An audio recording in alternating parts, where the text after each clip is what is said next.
Salam İLDEŞLER. Bugün ne yürüyüş edip bir okan bir telefonu geldi. Şu Minsk'den Türkmenistan'a ekleyen studentler var arada. Şolun yine satasıdır da belki bilmedim. Öz fikrinizi aydaysanız şu arada deyip soruyorlar. Ne bunun ayın ne açeti? Yani bir hepteden 1. sentyabrda TÄZE oku yılı başlıyor. Ben bu neme tayinlikti yönü gönü öz fikirmay diyen doğrudur yanlıştır. Onu özünüz kesiklersiniz. Ne şu atlar aşkıva ekliyen studentler iyidine oku başlanına kaydıp bilir mi bilmez mi? Ne şu ULLAKAN sorudur. Ondan ikinci soru ne için bunu Minsk'den alıyorlar yeke. Yani Ukrayna'dan ya Ortayetten enterken bir neme yok, geçtim yok. Yani bu anlatının bir adı olmalı. Ve Minsk'daki yani Belarusya'da olup geçen yağdayları özünüz biliyorsunuz. Bu tayda uçluykluk yok. Yani halk çoğu katnaşıyor. Diktatörün neyle gaydilenlerini bizim yaşlarım görüyenler. Şunun için kendiyen ben fikrim şeylere olmalı. Yani maksat sorarsanız öz çağım orada. Yani şu tayda okuyan yerinde gerek okuğun bilimin yani Türkmenistan'ın her bir nemelerinden önemli.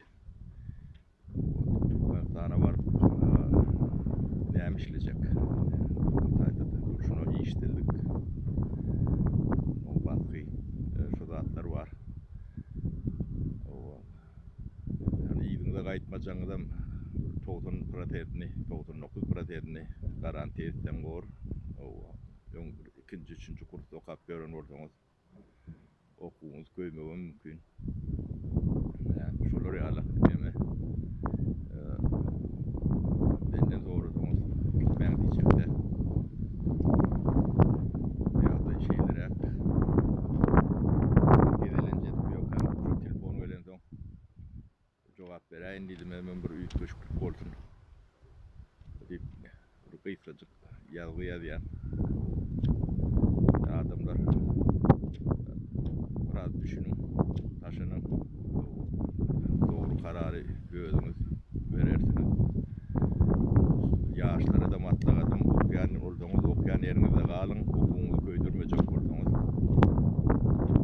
Türkmenistan'ı var yani tamamladım biliyorsunuz şunun içinde bir keselli bağ olsa koronavirüs bile diyeyim emeğin keselleme riskiniz var varıp karantina alırlar 14 gün diye o tayda da bir keselli olsa kalınızım keselleme riskiniz katı yok ordur.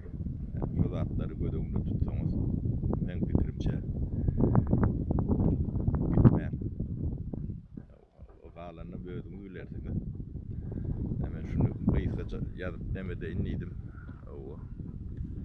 Şu gezip bir ön yerimde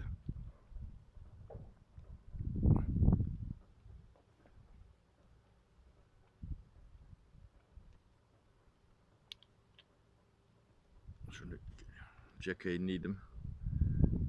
O yadırım bunu internete bunu yükler. O sağ olun. O yatlap fikir akıl doğrayanı düşünün sağ olun. Hem ben düşüneceğim şeyler hak. Sağ olun İLDEŞLER. Sağlıkta görüşelim.